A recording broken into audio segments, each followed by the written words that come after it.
After weeks of silence, Iran's supreme leader, Ayatollah Ali Khamenei, has suddenly reappeared. Seated in a dimly lit room, his voice faint, his movements subtle, yet something feels off. Is this the return of a leader still holding the reins of power?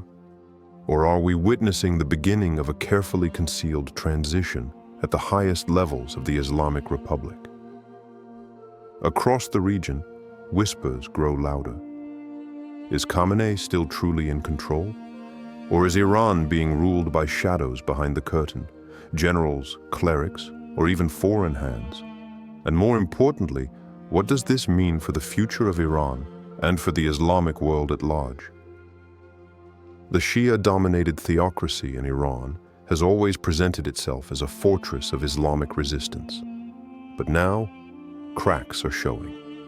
And in Islamic eschatology, Persia, modern-day Iran, is not just a country, it's a sign. Prophetic hadiths speak of chaos rising from the east, of a black standard, and of a final confrontation before the return of the Mahdi, peace be upon him. So we ask, is Khamenei's fading shadow a symbol of geopolitical change, or a divine sign of something far deeper?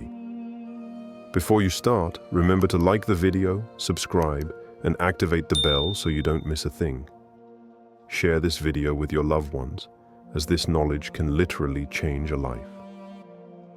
Born in 1939 in Mashhad, a city sacred to Shia Muslims, Ali Hosseini Khamenei was not always a name that commanded global headlines. A student of the houses of Qom and Najaf, Khamenei was once a humble cleric, drawn to the revolutionary teachings of Ayatollah Khamenei. But history would carve a path far greater than even he could have imagined. After the 1979 Islamic Revolution overthrew the Shah of Iran, Khamenei rose quickly within the new Islamic Republic. He served as president from 1981 to 1989, until the death of Khomeini changed everything. In a controversial but fateful move, Khamenei, then not even a marja, senior cleric, was selected as supreme leader by the Assembly of Experts. Since then, he has reigned as the most powerful figure in Iran for over 3 decades, becoming the longest-serving head of state in the region. His role is far beyond ceremonial. As Rahbar-e-Muazzam, the supreme guide, Khamenei holds control over Iran's military, judiciary, media, and foreign policy. Every major decision, from nuclear negotiations to proxy warfare, bears his signature or his silence. Central to his authority is the doctrine of wilayat al-Faqih, the guardianship of the Islamic jurist. This concept, unique to Twelver Shi'ism, gives clerics not only the right, but the duty to lead the Islamic community during the occultation of the 12th Imam, al-Mahdi. Khamenei, as the supreme jurist, is believed to be the spiritual and political caretaker of this trust. But his rule hasn't been without controversy. Critics argue that his political power has overtaken religious integrity, while others claim he has preserved Iran's Islamic identity against Western cultural invasion. In truth, Khamenei represents more than just a man. He is the embodiment of a revolutionary ideology that fuses faith, nationalism, and resistance. Yet today, that legacy stands at a crossroads. As his health wanes and succession looms, the very future of wilayat al-Faqih and of Iran's Islamic system hangs in the balance. For a leader who has ruled with an iron grip for more than 3 decades, even a few weeks of public silence can shake the foundation of a regime. That's exactly what happened when Supreme Leader Ali Khamenei vanished from Iran's political scene earlier this year. No Friday sermons, no public meetings, no state-controlled video footage, just silence. In Iran, where state television and tightly controlled media normally portray Khamenei as ever-present, even divine-like in authority, his absence was glaring. People began to whisper. Opposition channels, diaspora media, and even cautious insiders hinted at the unthinkable. Was the supreme leader dead, or too ill to govern? It wasn't the first time such rumors had spread. In 2014, and again in 2020, reports circulated of Khamenei undergoing major surgeries, battling prostate cancer, or being near death. Each time, the Islamic Republic responded with vague denials, offering limited footage to prove he was alive, yet never truly refuting the claims. This time was no different. As speculation grew, Iranian state media released a tightly edited video of Khamenei attending a public event. He spoke briefly. His tone was subdued. His face looked pale. Some analysts noted his unusually slow speech and lack of energy. Others observed that the crowd around him seemed carefully staged, too controlled, too perfect. Experts studying the footage questioned whether it was pre-recorded, or if he was simply present in body but absent in power. His words were scripted, lacking the ideological fire that once defined him. Was this an aging cleric struggling to maintain an image? Or a symbolic figurehead being used while others quietly rule in his name? Whatever the truth, the silence followed by a carefully choreographed reappearance only deepened the mystery. For the Iranian people and the Islamic world watching, one thing became clear. Something behind the curtain had changed. Internal power struggles. Who's really in charge? As Ayatollah Khamenei's public presence wanes, attention shifts to those circling the vacuum of power. Behind the formal structure of the Islamic Republic lies a labyrinth of factions, clerical, military, and ideological, each vying for control in a post-Khamenei Iran. The question on everyone's mind: who truly holds the reins? At the center of this struggle is the Islamic Revolutionary Guard Corps, IRGC, a military force born from the revolution, but now a political and economic powerhouse. With control over vast financial networks, intelligence agencies, ballistic missile programs, and proxy militias across the Middle East, the IRGC has evolved from guardian of the revolution to potential kingmaker. Many believe that while Khamenei remains the face of the regime, the IRGC has become its spine and perhaps its brain. Then there's Ibrahim Raisi, Iran's president since 2021 and a longtime ally of Khamenei. A hardline cleric with a brutal judicial past, Raisi is seen by some as a loyal executor of the supreme leader's will, but by others as a man quietly positioning himself for succession. His visibility has increased as Khamenei's has declined, raising eyebrows in Tehran and abroad. The Assembly of Experts, a body of senior clerics theoretically tasked with selecting the next supreme leader, remains shrouded in secrecy. While publicly passive, this council holds enormous power, if it ever chooses to exercise it. The last time it did so was in 1989, selecting Khamenei himself. This time, its deliberations may not be as unified. But perhaps the most enigmatic figure is Mojtaba Khamenei, the supreme leader's son. Unlike his father, Mojtaba has never held public office. Yet he commands immense behind-the-scenes influence, especially with the Basij and key IRGC factions. Rumors swirl that he has been groomed as heir, a notion that contradicts the Islamic Republic's claim of being anti-dynastic. If Mojtaba ascends, it could trigger a legitimacy crisis. Meanwhile, the seminaries of Qom, Iran's religious capital, are divided. Some scholars warn of corruption and politicization, while others quietly support the idea of a cleric-less supreme leader, a shift that would hand full control to the IRGC. As power players maneuver in silence, the Islamic Republic faces its most delicate moment since 1979. Who will rise? Who will fall? And will the system survive the man who built it? To many, Iran's current instability is merely political. But to students of Islamic eschatology, both Sunni and Shia, it may hold deeper meaning. Throughout Islamic tradition, Persia, modern-day Iran, is not just a geographical entity. It is a symbolic and prophetic space tied to the end of times and the return of divine justice. In Sunni Hadith, the Prophet Muhammad is reported to have said, "If the religion were at the Pleiades, even then a man from Persia would have taken hold of it." Sahih Muslim. Scholars interpret this as a prophecy that Persian Muslims would play a key role in preserving or reviving Islam in difficult times. Some view it as referring to scholars like Imam Abu Hanifa, or the later spiritual revival in Iran. Yet in apocalyptic hadith literature, a darker tone emerges.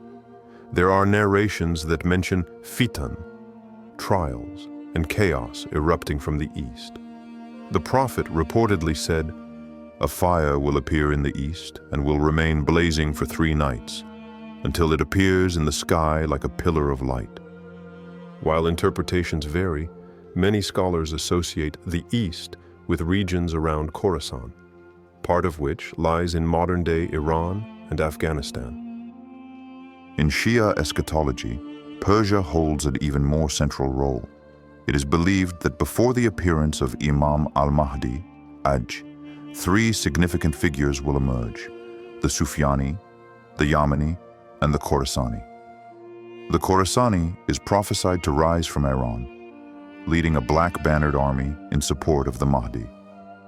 Many within Iran's clerical circles, especially during the revolution, claimed their movement aligned with this prophecy. But the line between awakening and deviation is fine. While some hail Iran's Islamic system as preparation for the Mahdi, others argue it has strayed, using divine narratives to justify authoritarian rule. So the question remains, is today's turmoil a collapse of Iran's Islamic claim, or the cleansing before something greater? Is this the fall of false authority, or the prelude to a revival?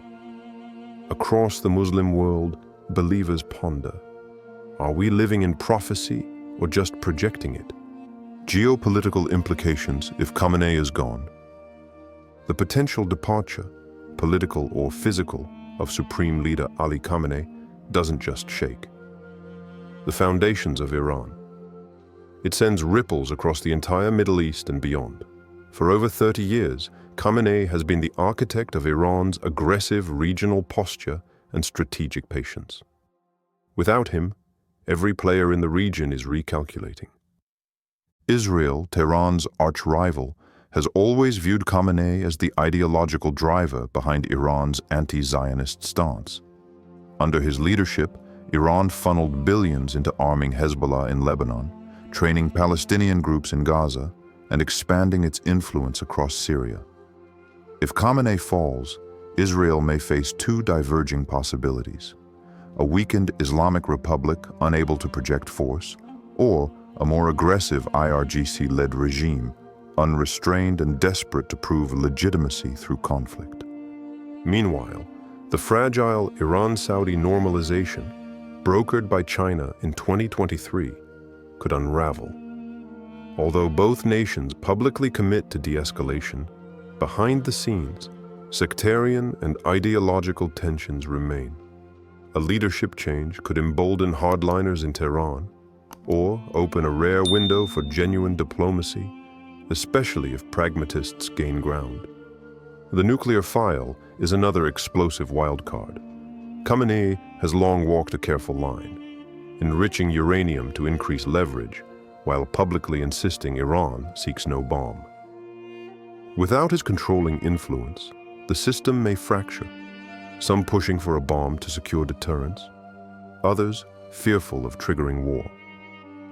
The West, particularly the US and EU, may find it impossible to negotiate without a centralized, credible Iranian voice. Iran's regional proxies, Hezbollah in Lebanon, the Houthis in Yemen, PMF militias in Iraq, and units in Syria, all owe their existence to Iran's ideological and logistical support. A leadership vacuum could cause disarray or decentralization in these groups.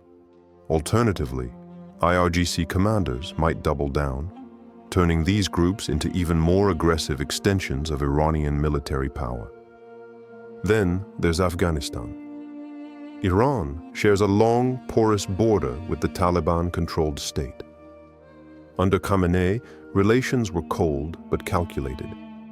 A new regime in Tehran could either destabilize the region through border provocations or attempt to court Taliban influence in a broader Sunni-Shia chess game.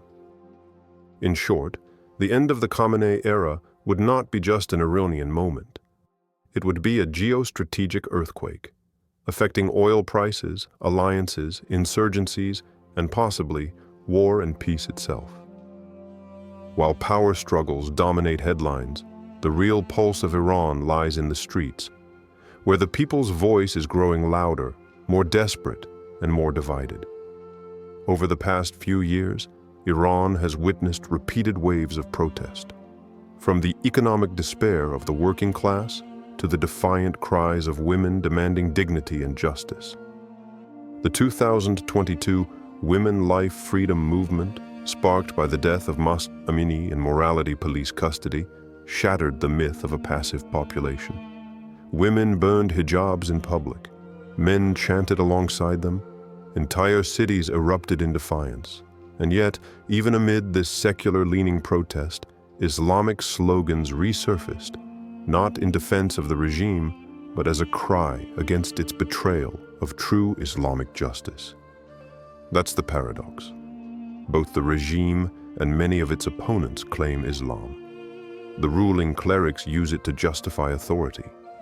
But among the opposition, especially within religious youth, Islam is reclaimed as a source of compassion and accountability, not coercion.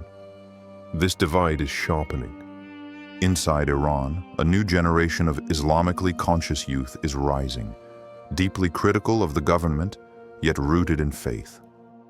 Abroad, Iranian diaspora Muslims are reimagining what an ethical Islamic governance could look like, free from theocracy and corruption. The central question emerges. Will Iran's next revolution be an Islamic 2.0, a purified, people-powered movement grounded in Quranic values? Or will the pendulum swing towards secular nationalism, rejecting religion altogether after decades of abuse in its name? The answer may determine not only Iran's future, but the future image of Islam in the 21st century. As Iran stands on the brink of transformation, many Muslims turn not to geopolitics, but to the Quran and Islamic tradition for deeper understanding. What does Islam truly say about power, tyranny, and change? The Quran repeatedly warns of leaders who exceed their bounds, exploiting their authority and oppressing their people. Allah says, "And do not incline toward those who do wrong, lest the fire touch you." Surah Hud 11:113. Another verse declares, "Indeed, Pharaoh exalted himself in the land and made its people into factions, oppressing a sector of them." Surah Al-Qasas 28:4. This analogy is particularly striking. Many scholars, past and present, compare unjust rulers to Pharaoh, Fir'aun, who used religion, fear, and power to maintain his rule. He silenced prophets. He divided his people. He claimed divine legitimacy. Are such traits not reflected in many modern regimes? Classical Islamic scholars like Imam al-Ghazali, Ibn Taymiyyah, and Imam Malik warned that tyranny disguised in religious language is the most dangerous kind. Ibn Taymiyyah wrote, "The people are more harmed by corrupt scholars and unjust rulers than by open enemies." Iran's current moment is more than political. It is moral and spiritual. The regime once spoke in the name of justice, the Mahdi, and resistance. But many now see it as a contradiction, an empire of injustice cloaked in sacred speech. This crisis offers a profound lesson for the entire Muslim world. Leadership without accountability leads to collapse. Islamic governance without mercy becomes oppression, and revolution without ethics invites chaos. Perhaps this is a divine pause, a moment for renewal, not just in Iran, but across all lands that claim to follow the path of Islam. A time to return not to flags or factions, but to truth, humility, and justice as revealed in the Quran. As the Islamic Republic enters an unprecedented moment of uncertainty, analysts and scholars alike ask, what comes next? The road ahead is clouded, but three possible scenarios dominate the conversation, each with vastly different implications for Iran and the broader Muslim world. Scenario 1. A peaceful transition to Mojtaba Khamenei or another cleric. In this scenario, the succession proceeds quietly. Mojtaba Khamenei, the supreme leader's son, or another senior cleric from Qom, is selected by the assembly of experts. The IRGC cooperates, maintaining stability. However, this risks appearing as hereditary monarchy in clerical robes, undermining the very revolutionary principles the regime was built on. If the new leader is wise and just, it could revive faith in the system. If not, resentment may fester. Scenario 2. A military, IRGC-led, hardline state. If no consensus forms, the IRGC may seize full control, sidelining the clerics. The Republic becomes a full military autocracy under an Islamic nationalist identity. Iran's foreign policy hardens, and religious symbolism is used more as propaganda than principle. From an Islamic standpoint, this scenario risks resembling the tyrannies warned about in Quranic history, power without divine accountability. Scenario 3. Civil unrest and regime collapse. In the most volatile outcome, internal divisions ignite mass protests, potentially spiraling into civil conflict. Ethnic tensions, Kurds, Baloch, Arabs, resurface. The Islamic Republic fractures or collapses entirely. While many may celebrate its fall, the vacuum could lead to instability, external intervention, or even sectarian war. The Prophet warned, there will be tribulations like pieces of a dark night. This could be one of them. In all three scenarios, the spiritual lens remains crucial. The outcome will not only shape Iran's politics, but define what Islamic governance means in the modern era, a warning, a reset, or a rebirth. Iran stands at a crossroads. The silence of Khamenei and the shifting tides of power reveal not just a political crisis, but a profound moment for the Islamic world. Whether through peaceful succession, hardline rule, or upheaval, the future of Iran will reshape regional and spiritual landscapes. For Muslims everywhere, this moment is a reminder. True leadership is not about power or lineage, but about justice, mercy, and faithfulness to the Quran's teachings. Division weakens, but unity grounded in authentic Islam strengthens the Ummah. As events unfold, stay vigilant and informed. Seek truth beyond propaganda. Embrace the values of compassion, knowledge, and resilience. If you liked this video and want to learn more about good ways to communicate with respect and kindness, then like this video to support the message. Subscribe so you don't miss any future videos. Share this video with your loved ones so that together we can spread more kindness.